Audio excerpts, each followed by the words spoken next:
It's Out and About with Mr. Behr.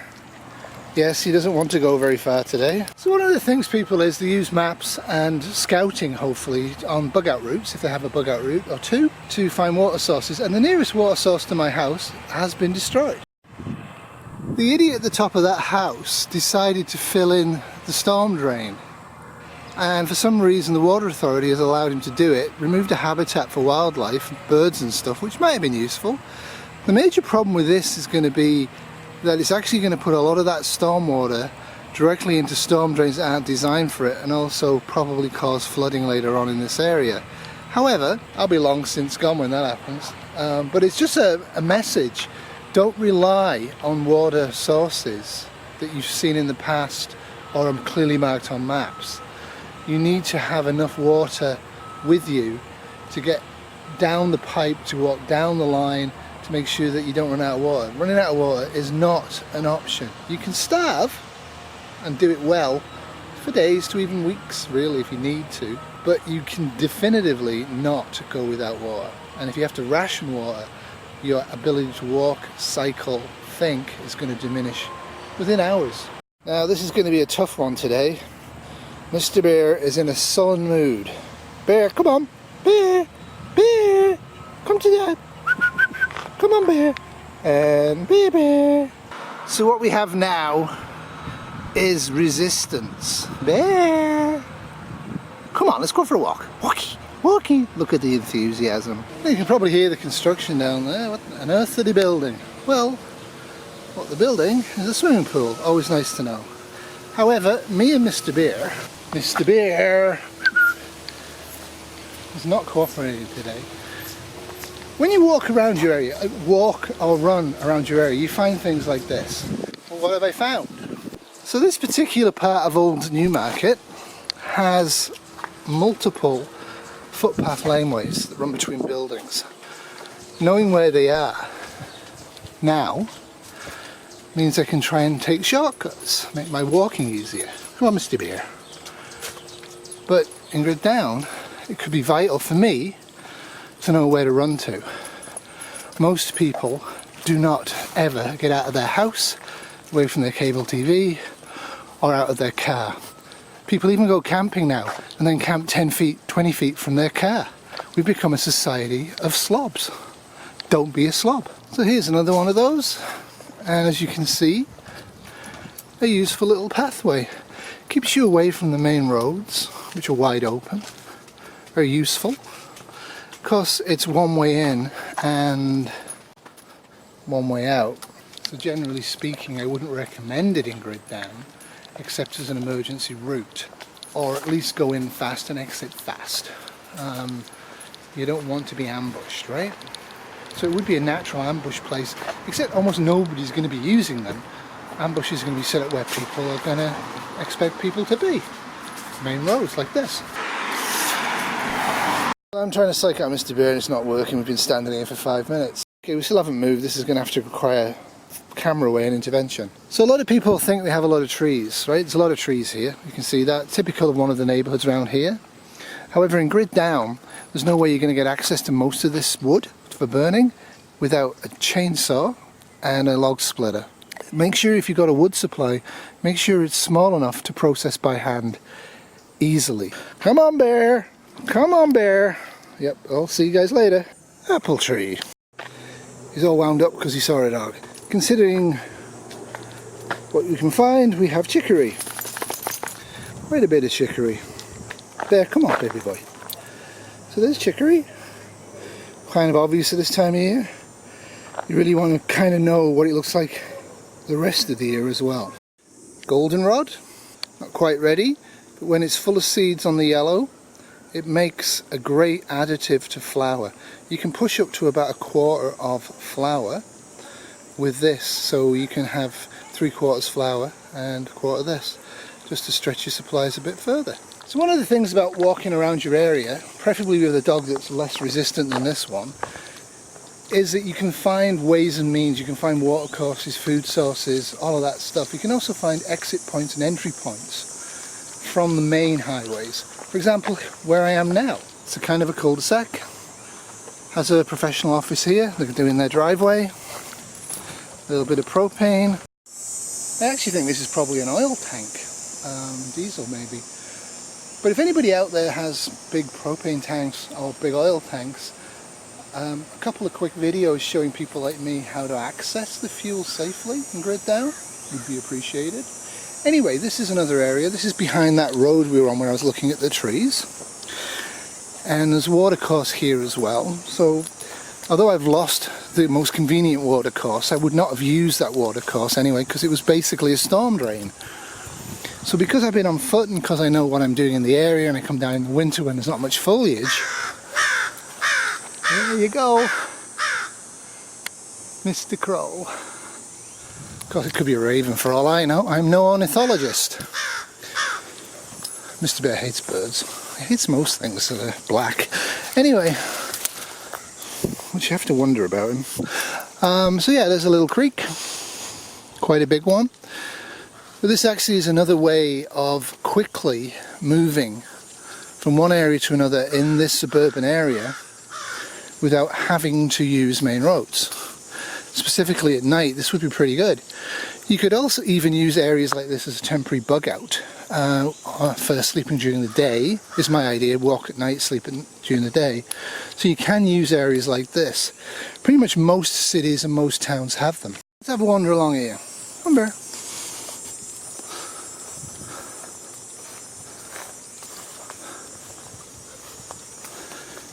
Now if you're going to do this in tick country, tuck in your trousers.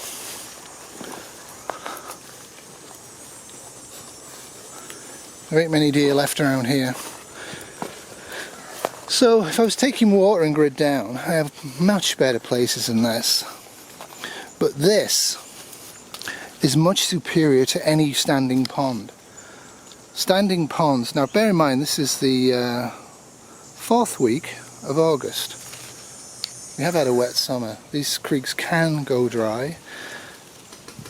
But yeah, that's a fairly good source of water. You'd still have to treat it. Mr. Behr, being very weird, will not go in the water, nor will he drink from water. I really don't understand why. Becky, she was here with me today, and God love her, she'd never get this far with me. She would jump in there and rub mud all over herself and wallow like a little piglet. Behr, he always looks terrified of water. Though he drinks fair amounts at home. I think he has the rabies gene. Look at it. Come on, Behr. Come on. Come on. Arr. See, what you have in an area like this is pretty much deadfall you can easily process by hand, and also dead trees that are small enough to break by hand. And that's what you want to look for in terms of wood supply. If you need wood because you're in a cold area like I am, consider doing stuff down here on your own, filling up a backpack with wood, doing it once or twice a day while it's safe to do it, so you have a good supply. What you don't want to do is get involved with the neighbours trying to take down a mega tree and then trying to process it. The calorie burn will not be worth it. And yet, if the grid is out and it's January, people are going to do stuff like that. It's going to seem sensible. Even if you have a chainsaw that's working, even if you have the gasoline for it, the physical labour, the calories for processing wood without modern technology, big standing trees, it's just not worth it. There's plenty of small trees and twigs around here for me, and my cook stove is a rocket stove, BioLite, so I don't need to worry too much about that. This guy owns a food truck business. I don't know why people think cardiac disease is exciting, but the food they sell is disgusting. However, that might be a source of food in Grid Down, and specifically his garage. Depending on what's going on, obviously if he's there it's his, I'm not going to bother, and the food's probably junky. But you might find that tinned liquid cheese in there that people think is edible. Oh dear. Behr! Behr! I estimate within 72 hours of any major SHTF, the roaring noise we hear night and day here of traffic, people driving around from point to point for no apparent reason, will be gone. If I was passing through an area like this, I'd like to know about an area like this I'm in right now. This is actually right by the local hospital. I would advise you avoid hospitals at all costs now, and in Grid Down for various reasons, bearing in mind I work in one. But little areas like this, you can easily whack through these areas, and within about 30 feet of the roadway, pretty much settle in a bivvy bag for the day and have a good sleep. Probably won't get anybody even coming into this type of an area, certainly not in the summer like this. In the winter you can actually not see much in here either. There's no reason to go in it. And in Grid Down, people are going to be in their homes, or they'll have fled, or they'll be wandering around looking at obvious sources of food and water. It's going to take quite some time before people twig into the fact that every inch of their local area that they can access by foot and by bicycle needs to be used and utilised in Grid Down. Specifically in Canada, in Ontario, we don't have the luxury of a year-round growing season. If you don't harvest every berry you can get, if you don't find every acorn you can get, you're not going to make it. Additionally, this is also an area where you can take a little shortcut. There's people using it now as an illegal parking spot. Now, if this was my hospital, they would ticket every single one of these vehicles. The two places in Canada that issue the most per car traffic violation tickets is apparently outside of the traffic office in downtown Vancouver and Sunnybrook Hospital, Toronto. So if you ever visit my hospital, pay parking, which is now approaching $38 Canadian for 24 hours. Isn't that just special? Rip off the sick people to pay for who knows what. So people have gone in some of these areas, but again, it's not that common. So you can easily use existing trails like this and be careful with them, so you're not actually leaving people signals that you're going in. I would actually quite like to go in, but it's been very problematic today. So yeah, people have used this to dump soil. That's why this is here. And at certain times of the year, this is going to be very, very boggy. But this is probably the ditch of an old farm that was here way back when. And there's little clearing bits so you can get into this. So I wouldn't actually sleep in this side, I'd sleep in the other side over there. It's higher ground. Always go for the higher ground. Higher ground, Mr. Behr? Mr. Behr? Mr. Behr? Oh, he's having fun. What about your area? In my area we have a pile of dandelions. Very tasty. I'll just show you the leaf. That's Mr. Behr. That's the leaf. It's pretty obvious. It's hard to mistake a dandelion, especially when it flowers. And they make good salad greens, and you can eat quite a lot of them. Thistles are also sort of edible, and of course you see the dandelions there. When they're matured like this and tall and they seed, giving the typical flower bud like that, the seedings, you can actually process the seeds, but I've never done it. It'd be very labour intensive, but the leaves aren't the greatest. You want these when they're small, about an inch or two off the ground. So unlike most wild edibles, dandelion and lambswool and a few of the others, you can actually eat plates of them, and you'd have to eat plates of them, and you'd get sick of eating plates of them. But a lot of the other foraged items that people are going out there showing online, you can't eat much. Bulrushes, yeah, edible. You try eating them. Mr. Behr on the way home. So the other thing is local parks, parkettes. A lot of them will cut through areas. A lot of the newer developments, and this is an old development, actually have bike lanes running all the way through them. And some of the entryways are kind of very obscure.